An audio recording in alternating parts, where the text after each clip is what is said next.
Good evening, everyone. First, I'll start off by saying I like to have feedback when I say good evening. That's not going to change. So, good evening, everyone. We want to welcome you to the um, November 6th combined special board meeting and work session. I want to thank you. The time right now is 6:01 p.m., 6/20/25. So, at this point, have the roll call to order. So Mrs. Arambide, please. Madam President. Ms. Frazier, Here. Dr. Robinson, Here. Mrs. Salazar. Here. Mr. Williams, Here. Mrs. Wills Hill, Here. Mr. Gallegos, Here. Ms. Don Juan. Here. We have a quorum, Madam President. Thank you so much. We are going on to item 3.1. I just need a motion to agenda, please. Madam President, I move to approve the agenda as stated. Second. Motion to approve the agenda as stated by Mr. Williams, second by Ms. Frazier. All those in favor? Aye. Meeting is now called to order. We're going to item 3.2. We do have a board member who is leaving. Ms. Joyce Salazar. Let's give her a hand.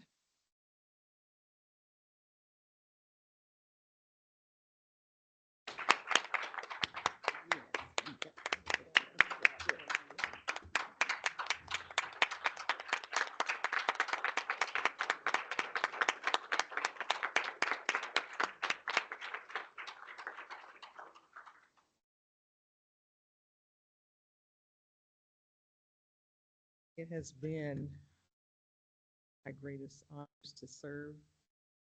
Came on the board.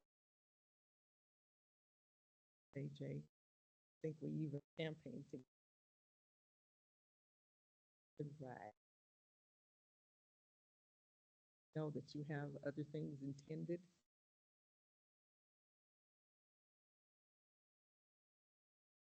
Gonna let everyone have a moment, but I just want to thank you for everything that you've done. Thank you for your friendship. Thank you for your honesty. I don't know if our new board member will be the crybaby that you can be. Maybe. But anyway, I'm definitely going to miss. So thank you for your service. Joyce, it's been a long. However, I don't know if everyone is aware, Joyce Salazar is the executive director, RISE, and she has made great strides here in our community, not only in our Southeast community, but citywide and our Harrison community. And I know that this will allow Joyce to even expand her reach because she'll be 150% devoted to RISE in our Southeast community. Thank you for all you've done for us. Thank you.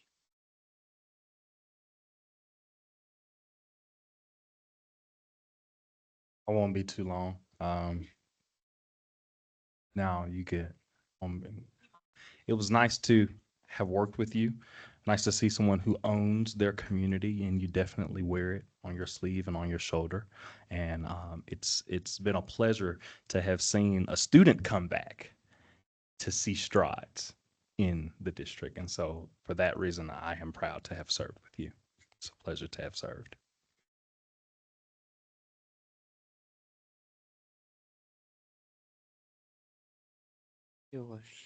It has been a great 2 years. I have truly enjoyed working with you, getting to know you, sharing the fact that we are both grandmothers in the district.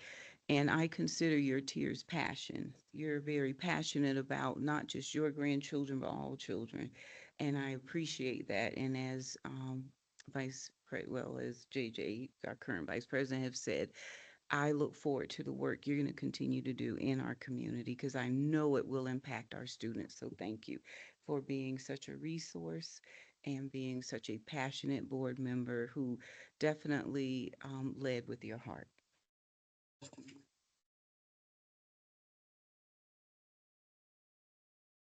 Are we done yet? No, No, we're not. No. Man. And working with Joyce has been a great experience. Every time the board is debriefing, it's been a great and pleasurable experience to be able to talk with Joyce because she actually understands me from a different perspective and she trusts me with something that I didn't expect at all. Because I know her grandson, right? Yeah, who lives in the Sword and Eagles area, and oftentimes she trusted me to be able to talk to her grandson and be able to set him on the right path. And I really do appreciate having that honor and obligation to be able to do that because I do really enjoy talking to actually your entire family that I have met so far. So Joyce, thank you so much for being a great part of our district, and I can't wait to see what you have for the future.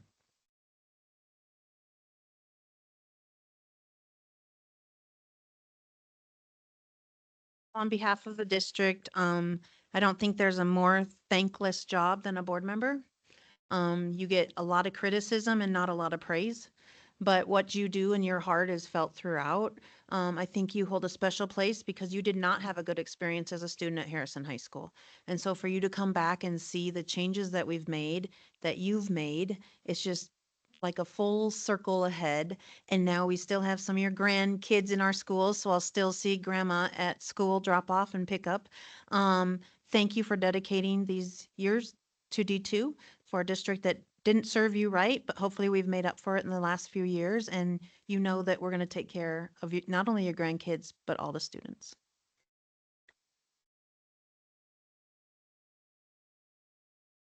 Okay, now you can talk. Thank you. It has been an honor to serve 9 years. You're right. I graduated in 1982, and it was a time when kids were not seen or valued. And a lot of people fell through the cracks. And I work with a lot of those adults now who didn't have a champion like you. So I am more than excited to leave because I know that our families are in good hands. And I'm excited to continue the work in our Southeast Colorado Springs community and the D2 community because it's 80906, 80905.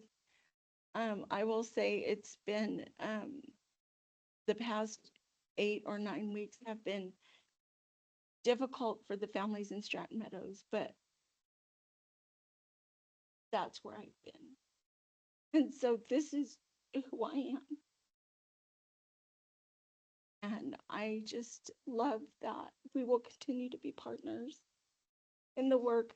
I love that I can say, you know, D2 is preparing our students to enter into living wage jobs and careers, not just minimum wage. And so that was one of the reasons that I came, was to support your vision and to support the work that the administrators and the teachers are doing. So I am so excited. Yes, I'm crying, but I am so excited to see the future of students. Both of you guys are amazing. I will be watching, not too far away, but I'm so honored to have served with you all.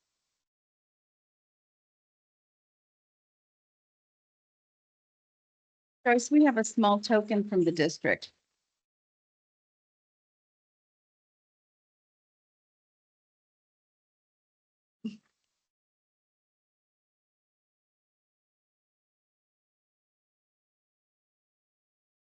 Right. Thank you so very much. So now we are moving on to item 4.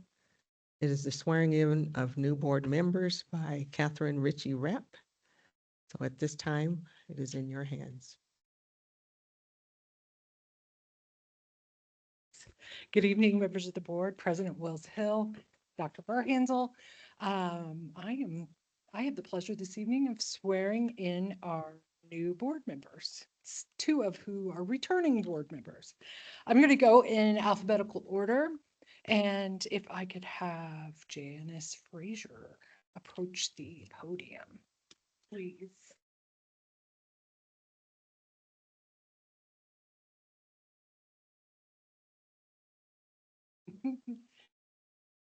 Ms. Frazier, would you like to have anyone up here with you? Yeah.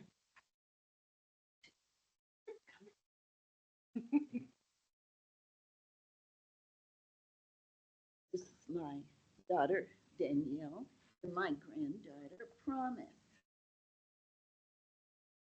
Welcome. Raise your right hand.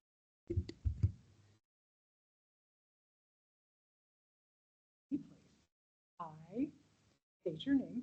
I, Frazier, Do solemnly swear solemnly that I will faithfully perform that I will faithfully the duties of the office of school board director the duty of office of school board director as required by law as required by law and will support the Constitution of the United States, and will support of Constitution of the State of Colorado, the Constitution of the State of Colorado and the laws made pursuant thereto.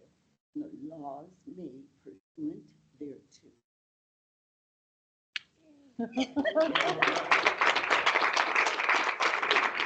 Can I get your signature, please?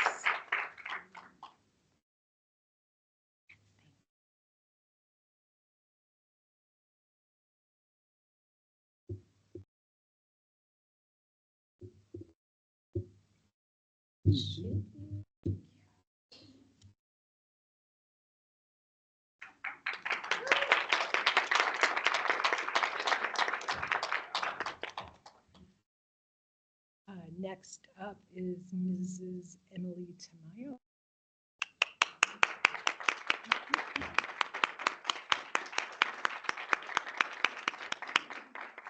Ms. Tamayo, would you?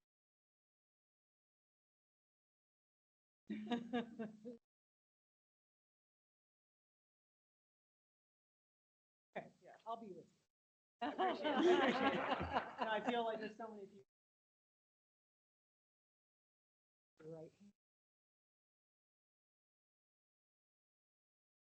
I, Emily Tamayo.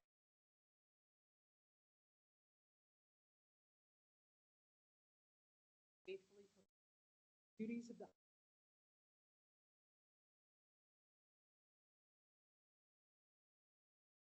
by law.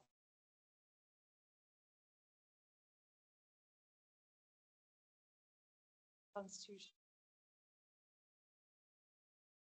And the law.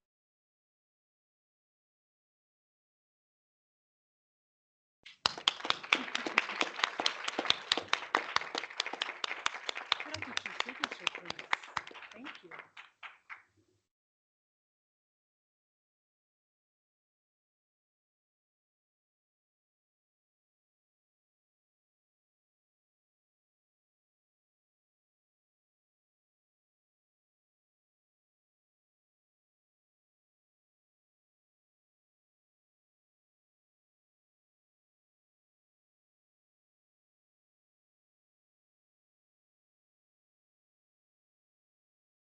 Michelle will.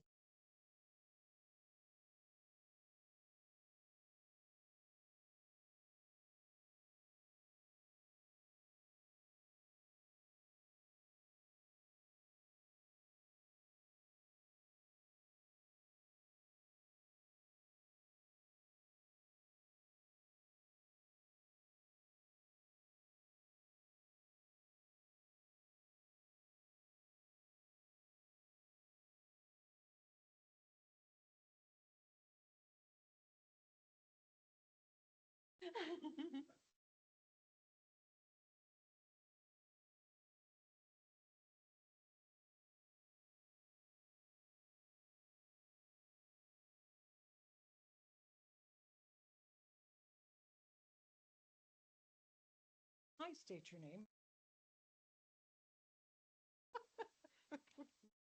Oh, I'm Michelle Wills, Do solemnly swear do solemnly swear that I will faithfully the duties of office of, as required by law as required, and will support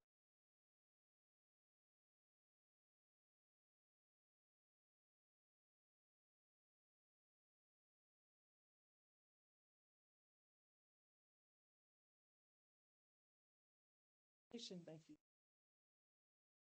And could I get your signature here, please?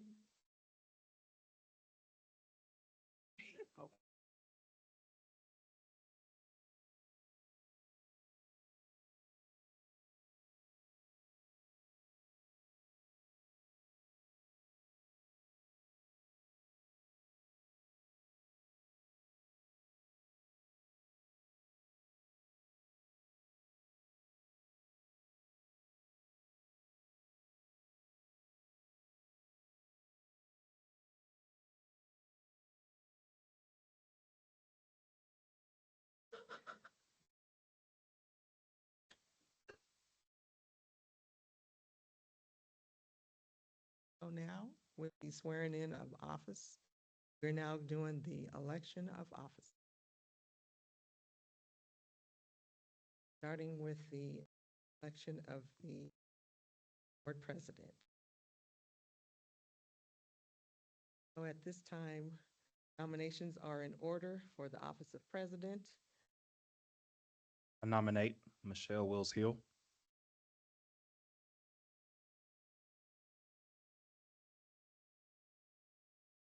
Are there no more nominees? This time, the nominations are in none nominations for the president additional. Now begin the nation by secret.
Congratulations, Mrs.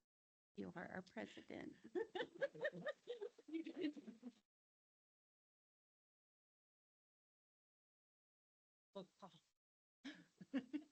Thank you. The close call. Yeah, it was. I'm hereby passing the gavel to my. Oh, I'm sorry. There you go. All right. Now we are going to the election of board vice president. So the nominations are now in order for the office of vice president. I nominate Janice Frazier. Second. There are no more nominations for the office of vice president. Nominations are closed, and now we will, by secret ballot, election for the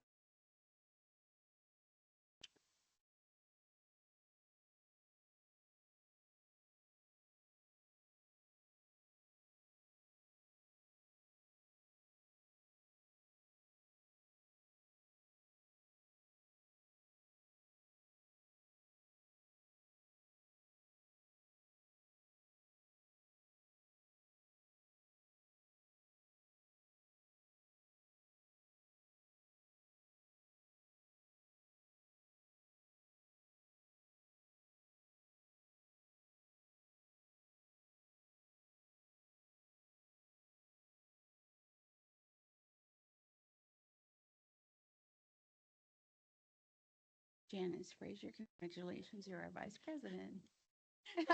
Surprise. Congratulations, Ms. Janice Frazier. Now, have nominations in order, Office of Secretary. I nominate myself, Corey Williams.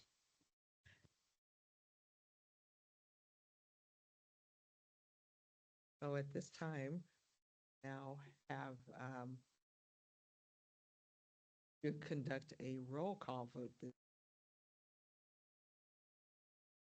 question is on the election of Mr. Corey Williams for secretary. As many as are in favor of Mr. Corey Williams for secretary will, as their names are called, answer aye. Any opposed will answer no.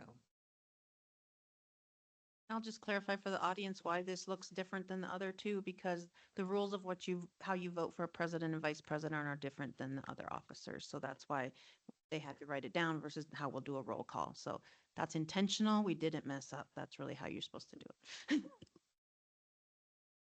All right, the roll call. Ms. Janice Frazier, Aye.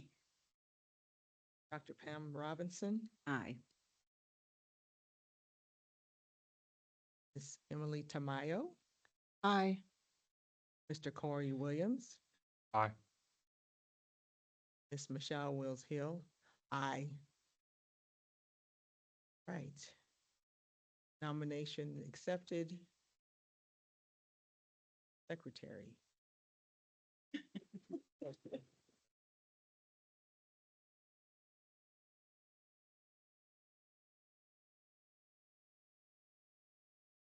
Now the nominations are in order for the office of treasurer. Nominate Dr. Pamela Robinson. Second. No more nominations at this point. The nominations are closed. Seeing none, nominations for the office of treasurer. The nominees for the office of treasurer nominee is Dr. Pamela Robinson. We are again going to go by roll call, and you will approve by an aye.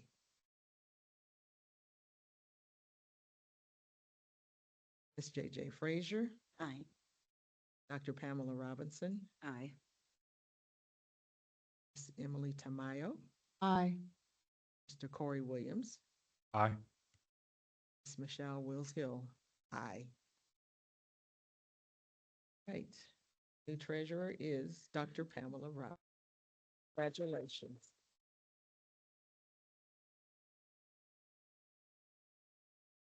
At this time, we just have signing of board confidentiality affidavits, and after we do that, we will take a quick break for those who wish to do something else.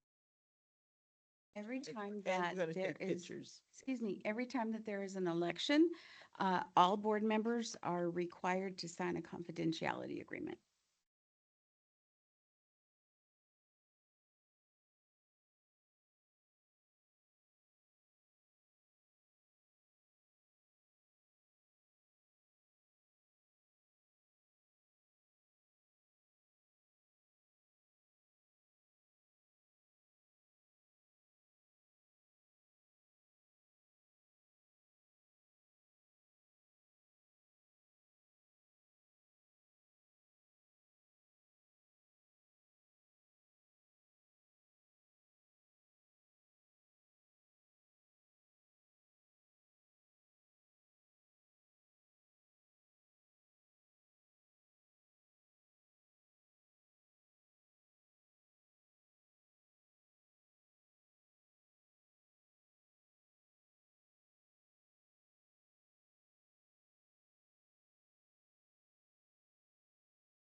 All right. We are now going to take a picture of the new board. And after which, if you wanted to greet, we're going to take probably a 10-minute break. And we'll resume our board meeting for this evening.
And anytime, like, pay attention.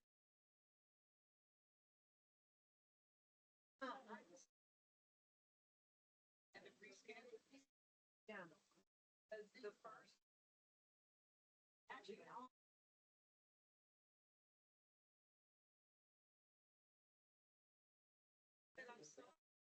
yeah. Oh, no, your name's on there in multiple places. I didn't even see you sitting over there. You did? No, how are you? I'm good. Good. We're supposed to be going to Pueblo. We're supposed to be going to Pueblo, but she told me all these places you go and get food down there. I'm like, yeah, I'm ready to go. Okay. Yeah.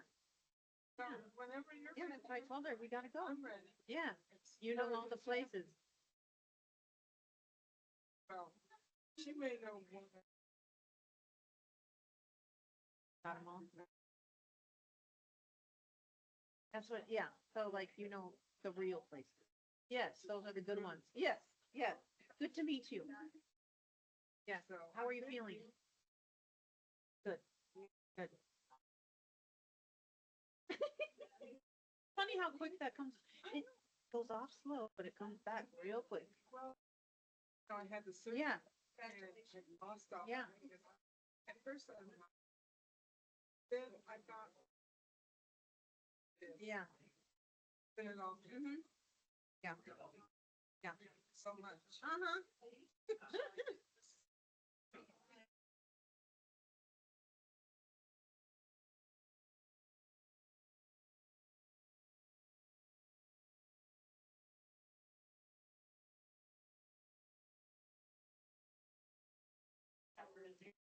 Not far away though. I know.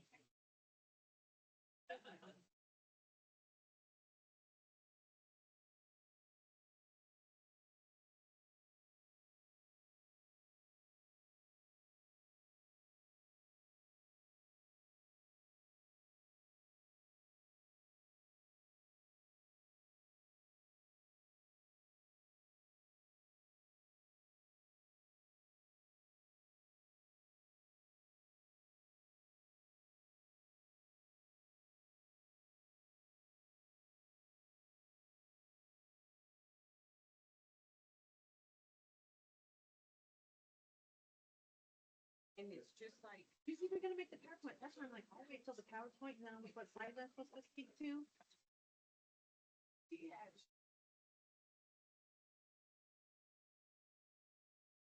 It's a big order. I'm still not really sure who's coming. State board and CDE, I think, but I don't know. But I'm like, okay, I promise I won't mess up.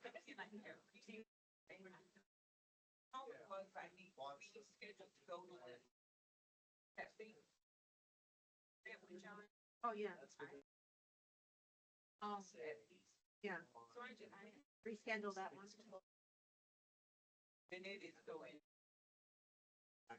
In not a good way.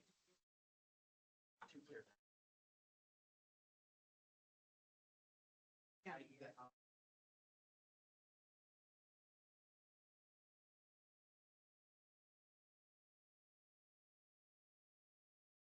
Yes, how are you? Yes, good to see you. Good to see you.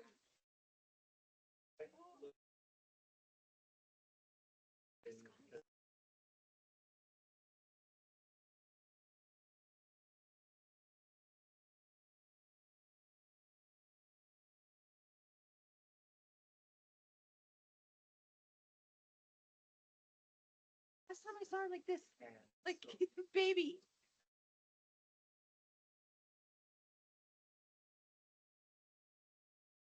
Uh-huh.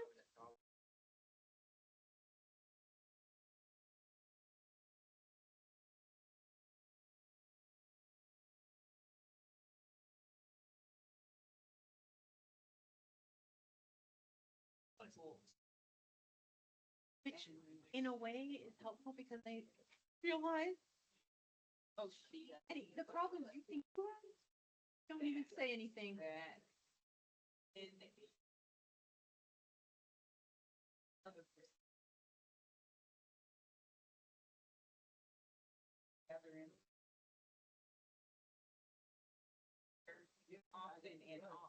Like she just thinks she's taking,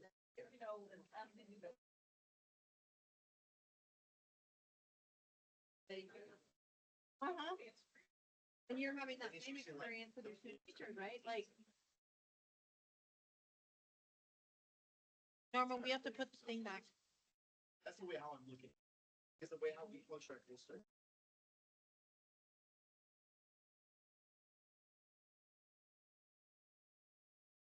Your feet broke. They are? Feet are broke? And I'm actually. I told her she has to put the podium back.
Yeah, so it's.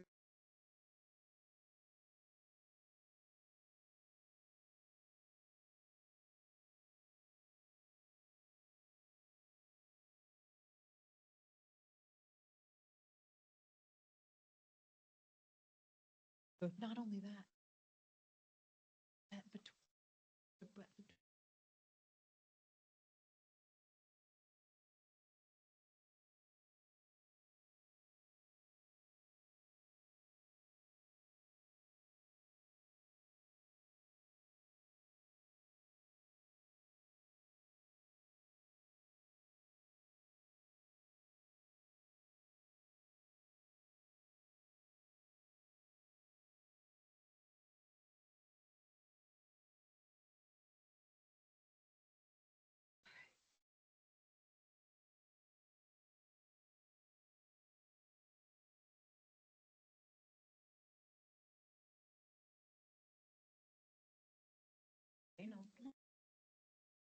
right. We are going to go ahead and continue on with the meeting. So at this time, we are at 6, operational expectations and results policies. And we are at 6.1 OE4, personnel administration monitoring report, Dr. Angela Valdez, Assistant Superintendent of Support Services.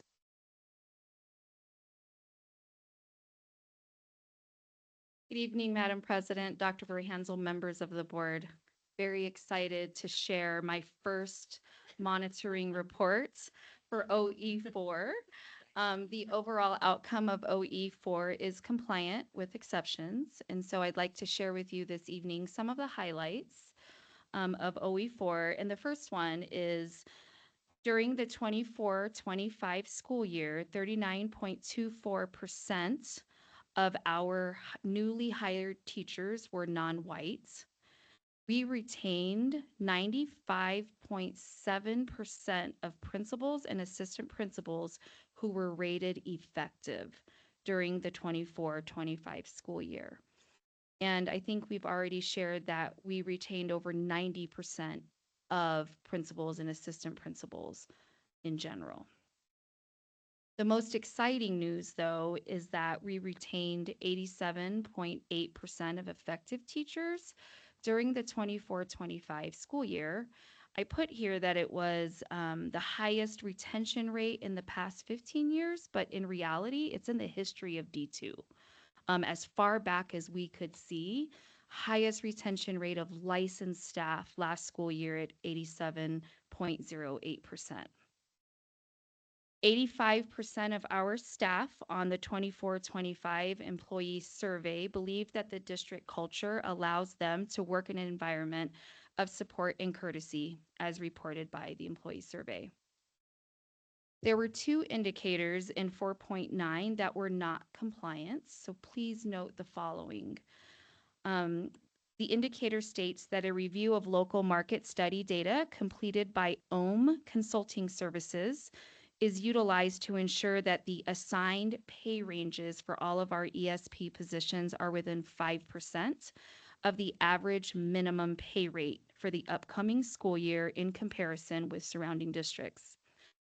A review of market survey data completed by OHM as of July 1 of the fiscal year, 43 benchmark positions and 31 non-benchmark positions revealed the district is not within 5% of the starting point of the salary range when compared to the market for ESP positions for 10 positions. The district oversight team or DOT recommendations for changes were made to CDMT. However, due to the district's financial situation and budget cuts, these recommendations were not approved or adopted. The second one that was not in compliance is the indicator that states that a review of local market analysis study data completed by OHM is utilized to ensure that the assigned pay ranges for administrator positions are within 5% of the average minimum pay rate for the upcoming school year in comparison with surrounding districts. The result was a review of the local market survey data completed by OHM reveals that the district is not within the 5% of the average minimum pay rate for similar administrative positions in surrounding districts. We were actually slightly above the 5% at 5.3%. Any questions? Yes, Ms. Tamayo. Thank you so much, Dr. Valdez, for this great report. These are incredible numbers. I'm really proud just to come in during this time with that incredible retention rate when so many other industries do not have this type of rate. What kind of measures or things in your opinion have taken place that have contributed to such a high retention rate? I think, I mean, especially coming so freshly out of a building as a principal, I think that it all comes back to building leadership and district leadership. And so we know that when teachers do leave, research says it's because of building leadership. And so I would equate the fact that we're retaining almost 90% of our licensed staff to that we have the best administrators in the city.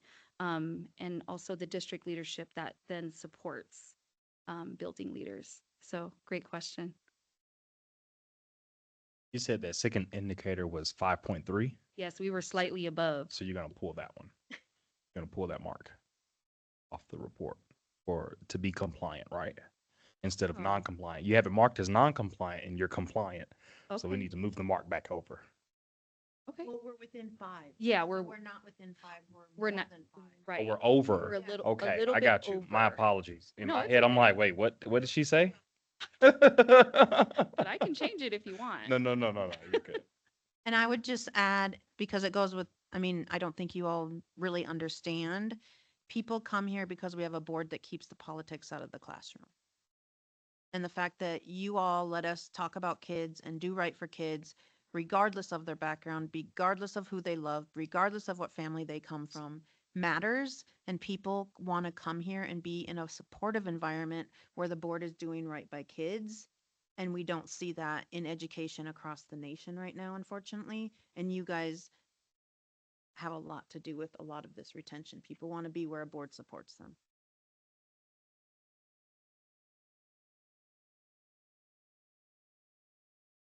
I'm going to say it. Our students have always been viewed as difficult, lower socioeconomic status, all of the characteristics that would indicate failure. However, we've got staff that is so passionate about educating our students that our students are making great strides, and these staff, teachers, administrators, ESP, all choose to be here to help our students that others view as problematic. So take that. Right. Mhm.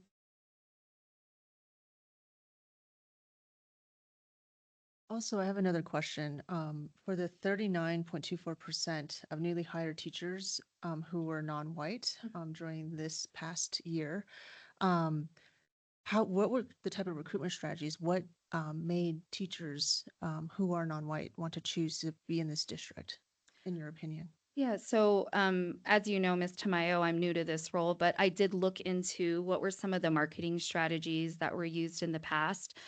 And as we looked at applications to the district and why people come here, it's all word of mouth.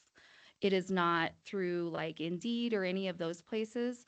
The number one reason why people put on their applications is word of mouth. And so I think that, as Dr. Berhansel mentioned, just the work of the board and the reputation of principals and APs within the district, that is why we are attracting more teachers of color than other surrounding districts.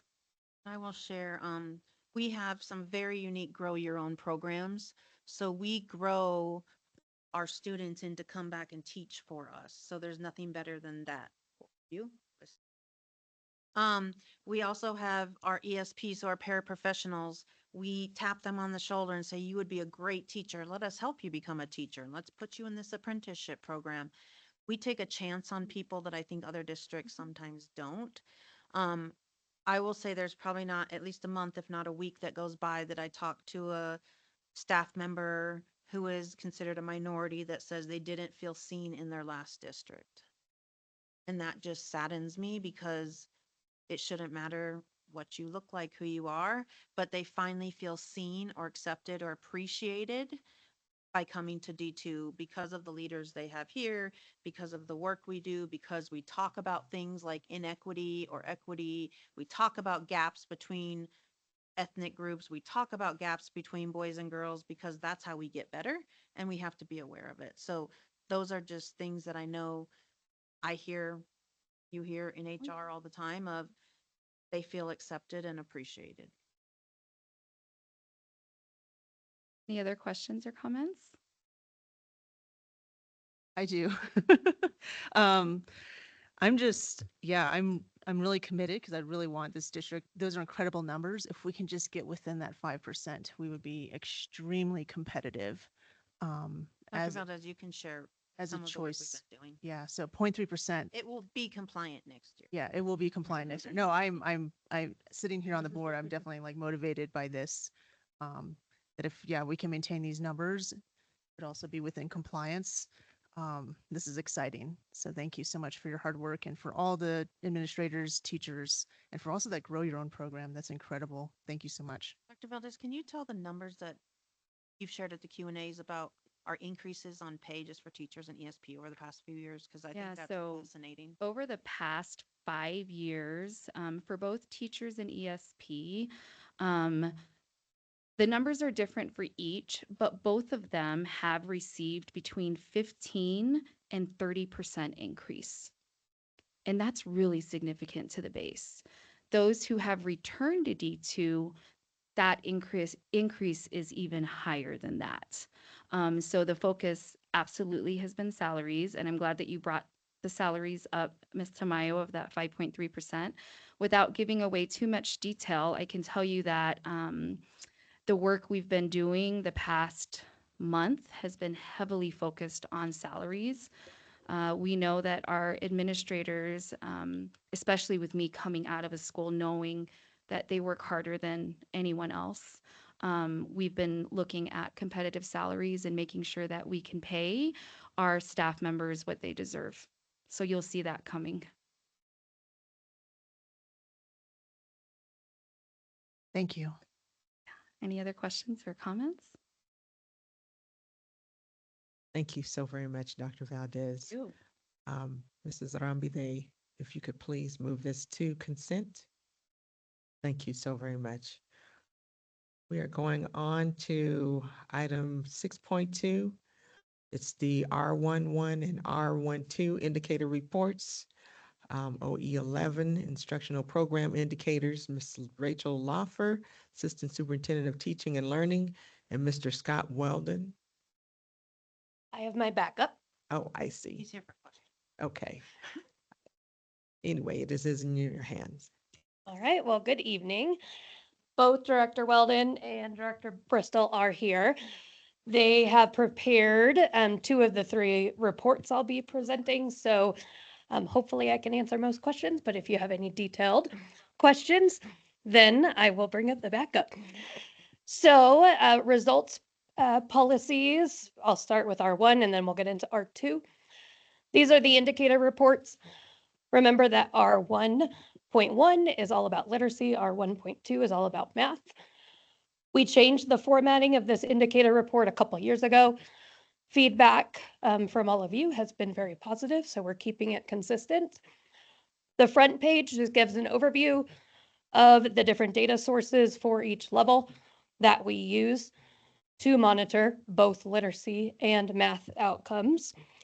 And then as you move through that, just a reminder, a few years ago, we spent a lot of time outlining these indicators, and one is based on baseline data and one is based on our philosophy about our students. So you will see the growth indicators are always set at 100%. Our belief is 100% of our students can grow a year's worth in a year's time. The other numbers are based on actual baseline data. So every year when we report out to you, Ms. Frazier, you just shared earlier about our students making great strides. You'll see some of these have moved up based on some of the growth that students have been making.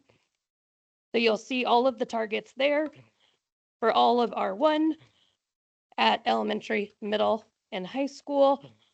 I always point out with the graduation rates, we report those on a slightly different timetable than we do everything else based on when those are available to us. So this is the indicator report. We will bring back both mid-year and end of year monitoring reports and data. So no significant changes on this indicator report, but let me know if you have any questions.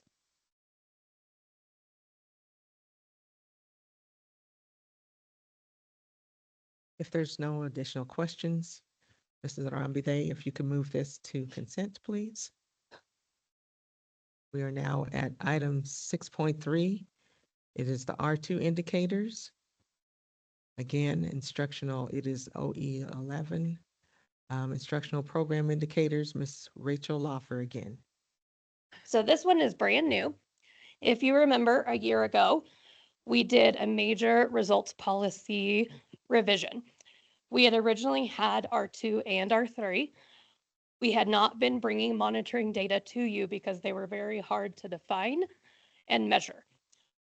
So we brought a proposal to really collapse all the content from R2 and R3 into the new R2.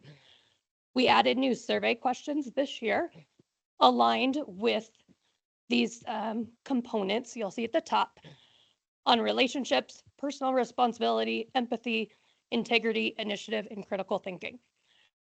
This all comes back to unpacking the district vision. We report out on all of the skills and academics of students, but we have really been searching for a way of how do we measure and present to you the attitudes and behaviors that we really want to develop in all of our graduates. So these are those 6. You will see down below, we just administered our annual survey, the employee engagement survey, the school quality survey. Those results were the baseline for these 6 areas. So this is the first time we're setting targets around these. On the second page, you will see the way that we're doing this is survey questions, both coming from students and staff. So you'll see the actuals there, the overall, this is the baseline. And then obviously we didn't have a target for this year because this is the first time we are measuring that. If you're curious about the actual wording of the questions, if you go down to the last page, that will show you the questions where we are getting at relationships, personal responsibility, empathy, integrity, initiative, and critical thinking, both from the student perspective and the staff perspective.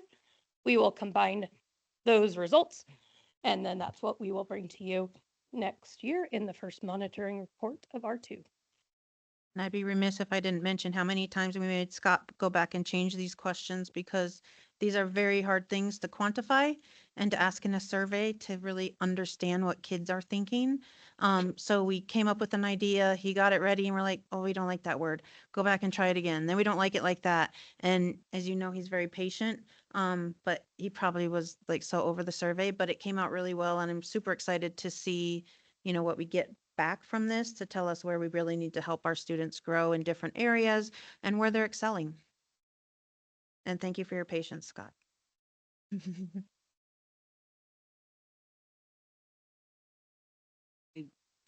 Really like how you guys broke this down and tried to present a way because of so much social emotional. This is vital. It's just interesting how staff and students review relationships and empathy. That'll be some neat data there. I mean, it's telling. And then to look at the question that is being asked. So, but I already know you guys are probably on that. And I would just remind you that most boards would not address this, especially right now in this day and age. And so to address SEL at all and then to admit that we do need to do some work in certain areas, that only makes our kids stronger and more valuable for the world and be successful. So we're super excited because we've wanted to measure this for years, right, Andy? But we never knew how to really measure or get there. And so I just feel like finally we're making headway. I am so looking forward to the results from this because this just, when we talk about culture, especially when we look at the high retention rates, this is definitely an indicator of cultural kind of feeling and perception. Because we know that grade scores aren't the only thing that are within measuring a kid's success or what we want D2 students to really evolve into and be the best that they can be. My quick question is, and I know this is still developing, so please forgive me, is I know for like different ages of development, is there any curriculum or structure in how these kind of concepts will kind of be discussed in terms of values for different like, you know, growth and perceptions for each young person? I'll share just 2 big highlights and then happy to talk in more depth. So we do have Character Strong. That's just one of many resources that schools use. It's the one that our district provides, but schools layer on a lot of other resources to explicitly teach skills such as empathy and integrity. So those lessons are very interactive. There's some direct teach, there's some games, videos, different ways to really bring these concepts alive, especially for very young students. The other highlight, and especially with Principal Bodwin sitting here behind me, I think over the last 2 years, I've heard him quote transferable skills probably 100 times. So we're doing a lot of work around graduation guidelines. A lot of districts kind of title this the portrait of the graduate to say when students leave our school walls, yes, we want them to have all the academic skills, as you mentioned, but more importantly, what are those transferable skills wherever they're going after their senior year, whether that's college, military, directly into the workforce. We started our graduation guidelines work with a panel of higher ed and industry folks, asking them, what do you look for? What helps students be successful in higher education when you are looking for employees? And basically everything they shared fell under these 6. And so it really helped drive this work. So with transition of graduation guidelines, we're implementing new yearly seminar classes. The freshman class this year are the first class working under the new graduation guidelines. So they have a freshman seminar. We build in a lot of this content into that course. That will continue through every year. We are going to move to every student completing a capstone, and there will be components of these transferable skills built into that multi-year capstone. So those are just 2 ways, but there's a lot more whenever we can talk in more depth. I would definitely love to talk because this is tingling my community like nonprofit heart because I see a lot of support and resources. But again, I defer to Dr. Wendy and all you all as experts, but I just see the possibilities of this being such an integral community kind of touchstone. Thank you. I know you haven't visited schools yet, but when you do visit, you can also tell the principal you'd like to see SEL or you'd like to see some of that, because I think you'd be blown away with, like, I don't want to leave the classroom because just the conversations you get with our kids are just so, so deep and real and just reminds you of the good things that are happening in our world.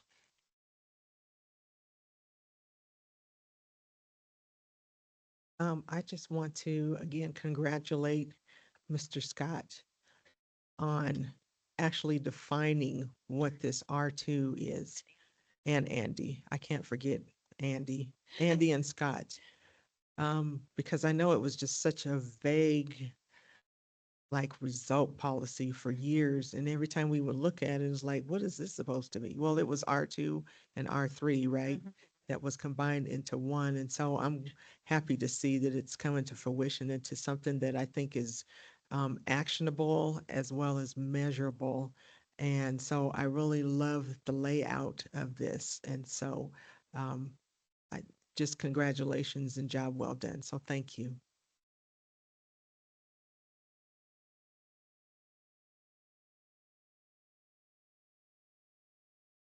I have one more, sorry. Oh, Rachel, we love you. 6.4 OE11 instructional. Oh, I'm sorry.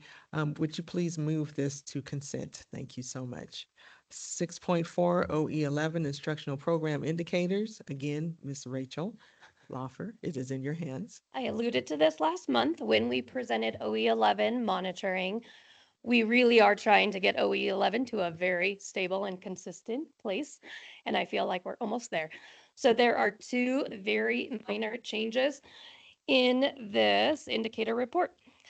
The first one you will find on page 4. This is a change of 1 word.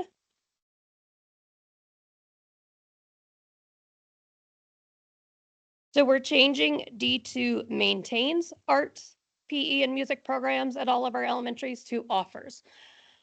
The reason we're doing that is because we are offering art and music in particular in a variety of forms. Sometimes that is from a full-time or part-time teacher. Sometimes that is from bringing in the conservatory to do regular programming with our students. So there's a variety of ways that we offer art, music, and PE programming. So we're just changing that wording to better define our model. The second one is the one we talked about in more detail last month. You will find that on page 7. On this one, we really went back to that interpretation to dig into what we're really trying to measure here and identified part of the rubric that I think better gets at what we have been trying to measure. So we've talked a lot about the students demonstrating mutual respect and support. I also feel like with the new R2, that piece is captured there very well. Whereas this in particular is really looking at effective classrooms and what type of instruction we want to make sure we are presenting to all students. So we are redefining that one by incorporating instruction that reflects diverse backgrounds, experiences, and different points of view.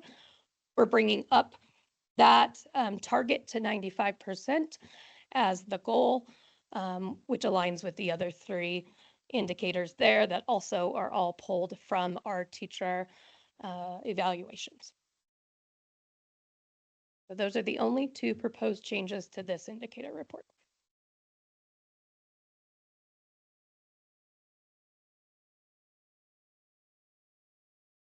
Does anyone have any? Oh, there you go. Well, I mean, I love raising the bar.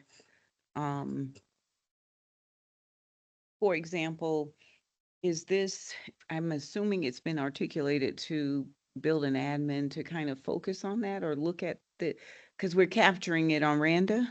Is that how we're? We pull from Randa every year. Mhm. Okay. Well, thank you.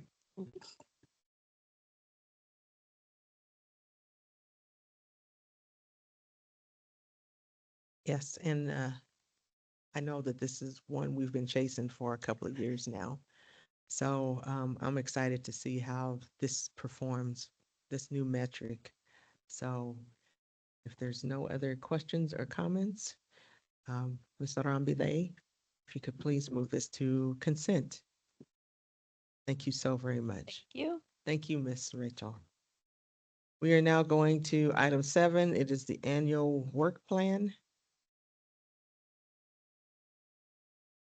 There are a couple of changes, not changes, additions, in November.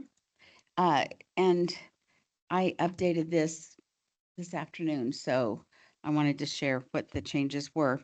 On the 18th, the administration complex is having a Thanksgiving potluck from 11 o'clock to 1 o'clock in the afternoon. That, of course, you're invited to. On the 21st, the World Culture Fair at Harrison High School will be going on from 8:30 to 10:30. And if you can just let me know if you will be attending any of these, it would be greatly appreciated. I won't be here for the World Culture Fair, so I hope some of you can go. It's like one of the best events we have. It's kids who dress up in their culture to honor their culture. They make food from their culture. They do a presentation of their culture. It's just like one of the most amazing things ever. I've RSVP'd already. And they even dance, so get ready because they'll make you dance. And if you don't know the dance, it's pretty embarrassing. They'll teach you though. Norma Arambide, can you repeat those dates again? I'm so sorry. Okay, it's in your packet. Oh, it is? Yes, ma'am. But the 18th of November is the Administration Complex Thanksgiving potluck from 11 to 1. And on the 21st is the World Culture Fair at Harrison High School from 8:30 to 10:30. I have a question. I have had on my calendar the 13th government elected officials breakfast, but I have no information on that. Where, what time? I can speak to that. So one thing that we have done without inviting the board, so I apologize first of all. But we are tired of getting bills or things that come to us and then we have to push back or we have to have Aiden go testify that it's not good for kids. So we came together and decided that we wanted to invite some of our elected officials to a breakfast to hear about what's really happening in D2 and to hear what are our successes, what are we doing, and then what are the barriers to help them as they write bills or as they're at city council making governing decisions to really understand what's happening in our schools. So during that, part of the conversation will be these two sharing their experiences as students in D2 and what has that looked like. And then we will share some of our successes and then we will share also some of our needs and what we need help with from the state level. We have some people coming from the education committee at the state. We have some of our city council. We have some community partners. It's really just to get us all on the same page of what we need. So that is my apology for not explaining that. I know I'm in trouble. But if you can come, our plan would be then after that, we want to talk to people. Is this helpful for that group? And we want to give quarterly updates of what's happening in D2. What I've learned with my time with legislators is they don't know unless you tell them. So I want to spoon feed all of that to them and no other district's really doing it. So let's tell our story and be the ones. And then we get more FaceTime and more support, hopefully. But we advocate for all kids as we always do. So the turnout is, I would say, a mixed bag, but we have some city council from all over areas. We have people coming from state legislature that aren't our elected officials, but they sit on the education committee. So it's going to be pretty exciting just to have time with them and for them to get to see. We have two other kids who will join us to tell their stories of being a D2 student. Okay, this is very timely because Senator Snyder, I hope he's been invited. He requested just that. He's on the list. I don't know if he's RSVP'd, but we did invite him. Okay, good.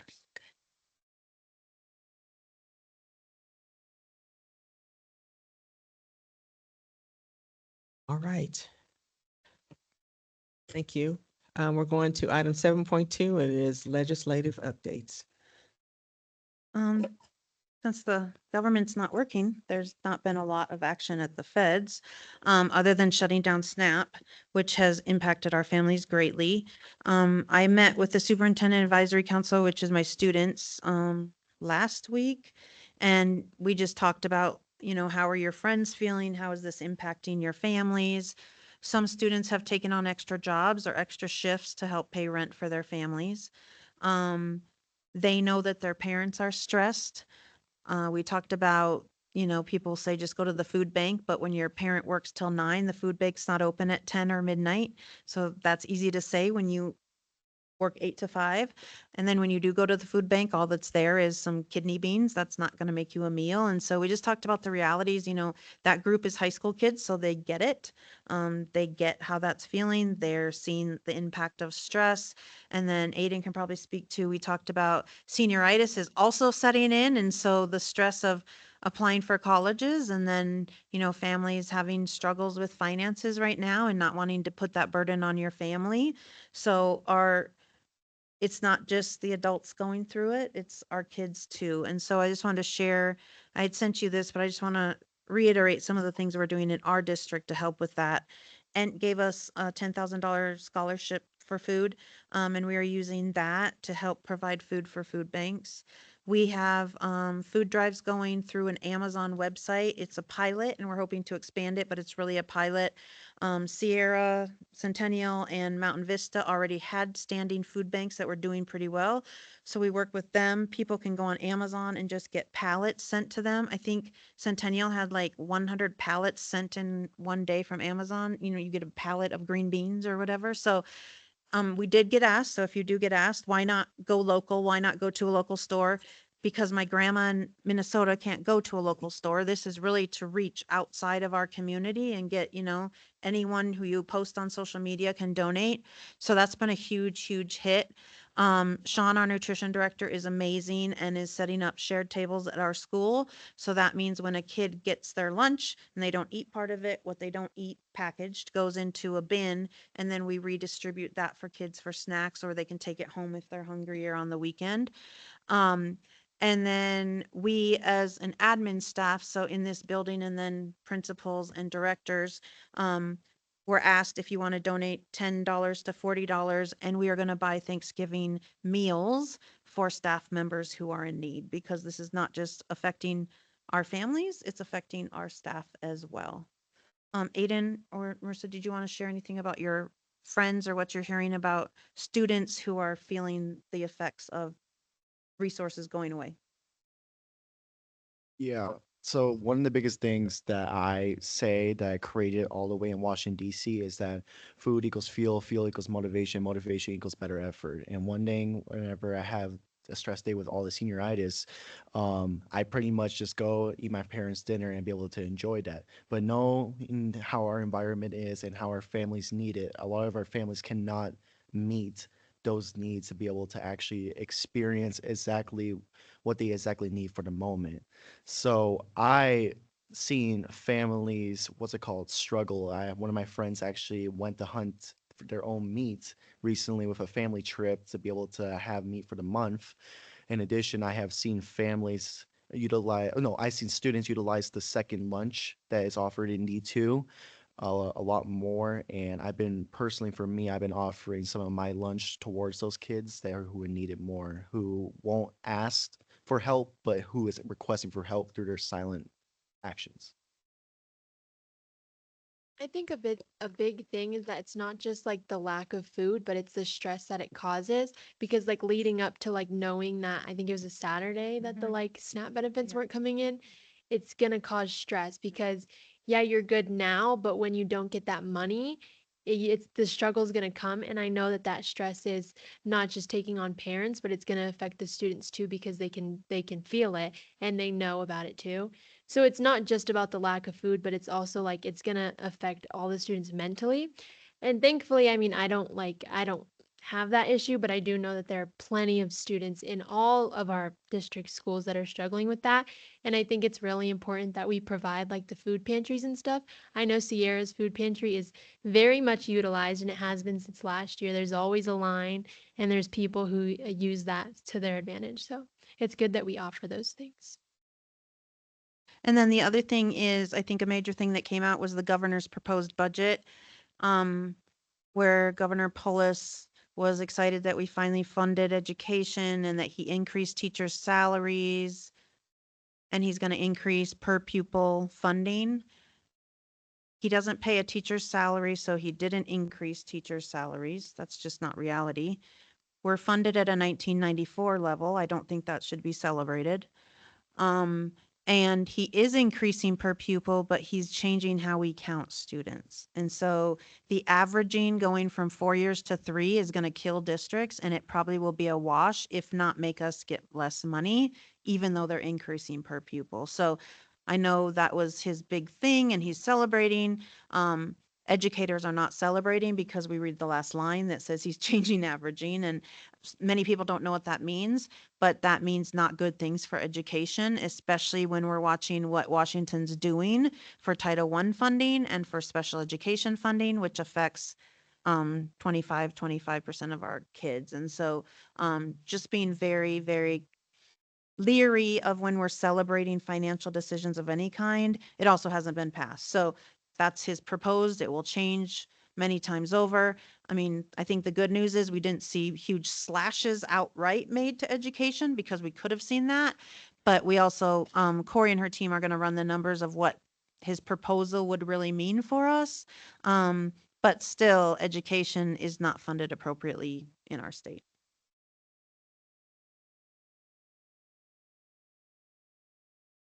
Thank you so very much for the updates. We are now at item 8.1. I just need a recommended motion, please. Madam President, with no further business, I move to adjourn the Board of Education board meeting. Second. Motion to adjourn the Board of Education meeting by Mr. Williams, second by Ms. Frazier. All those in favor? Aye. Aye. The meeting is adjourned. Thank you.